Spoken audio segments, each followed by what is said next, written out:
ದೇಣಿಗೆ ಸಂಗ್ರಹಿಸುವ ನೆಪದಲ್ಲಿ ಜನರನ್ನು ಯಾಮಾರಿಸಿ ಮೊಬೈಲ್ ಕಳವು ಮಾಡುತ್ತಿರುವ ಖದೀಮರ ಗ್ಯಾಂಗ್ ಮಂಡ್ಯ ಹಾಗೂ ಮೈಸೂರು ಜಿಲ್ಲೆಗಳಲ್ಲಿ ಸಕ್ರಿಯವಾಗಿದೆ. ಕಿವುಡ ಹಾಗೂ ಮೂಗರಂತೆ ನಟಿಸಿ ಜನರ ಗಮನ ಬೇರೆಡೆ ಸೆಳೆದು ಕ್ಷಣಾರ್ಧದಲ್ಲಿ ಮೊಬೈಲ್ ಕದ್ದು ಪರಾರಿಯಾಗುತ್ತಿರುವ ದೃಶ್ಯಗಳು ಸಿಸಿಟಿವಿಯಲ್ಲಿ ಸೆರೆಯಾಗಿವೆ.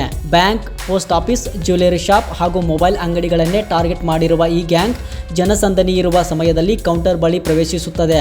ದೇಣಿಗೆ ಕೇಳುವ ಪತ್ರ ಹಿಡಿದು ಸಿಬ್ಬಂದಿ ಹಾಗೂ ಗ್ರಾಹಕರ ಬಳಿ ಹೋಗುವಂತೆ ನಟಿಸಿ ಟೇಬಲ್ ಮೇಲಿರುವ ಮೊಬೈಲ್ಗಳನ್ನು ಕದ್ದು ಎಸ್ಕೇಪ್ ಆಗುತ್ತಿದ್ದಾರೆ. ಕಳವು ಮಾಡಿದ ತಕ್ಷಣ ಹೊರಗಡೆ ಕಾಯುತ್ತಿರುವ ಸಹಚರ ಬೈಕ್ನಲ್ಲಿ ಆರೋಪಿಯನ್ನು ಕರೆದೊಯ್ಯುತ್ತಿರುವುದು ತನಿಖೆಯಲ್ಲಿ ಬೆಳಕಿಗೆ ಬಂದಿದೆ. ಮಂಡ್ಯದ ಕಾಳೇನಹಳ್ಳಿ ಗ್ರಾಮದ ಕರ್ನಾಟಕ ಗ್ರಾಮೀಣ ಬ್ಯಾಂಕ್ನಲ್ಲಿ ನಡೆದ ಕಳ್ಳತನದ ದೃಶ್ಯ ಸಿಸಿಟಿವಿಯಲ್ಲಿ ದಾಖಲಾಗಿದೆ.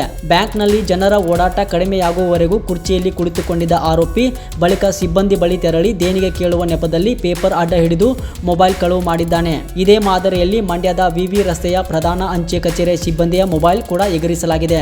ಮಂಡ್ಯ ಪಶ್ಚಿಮ ಹಾಗೂ ಗ್ರಾಮಾಂತರ ಠಾಣಾ ವ್ಯಾಪ್ತಿಯಲ್ಲಿ ಹಲವು ಪ್ರಕರಣಗಳು ದಾಖಲಾಗಿದ್ದು, ಬಳಿಕ ಮೈಸೂರಿನ ಚಿನ್ನದ ಅಂಗಡಿಯಲ್ಲೂ ಇದೇ ರೀತಿ ಕಳ್ಳತನ ನಡೆದಿರುವ ಮಾಹಿತಿ ಲಭ್ಯವಾಗಿದೆ. ಸದ್ಯ ಪೊಲೀಸರು ಸಿಸಿಟಿವಿ ದೃಶ್ಯಾವಳಿಗಳ ಆಧಾರದಲ್ಲಿ ಆರೋಪಿಗಳ ಪತ್ತೆಗೆ ಬಲೆ ಬೀಸಿದ್ದಾರೆ.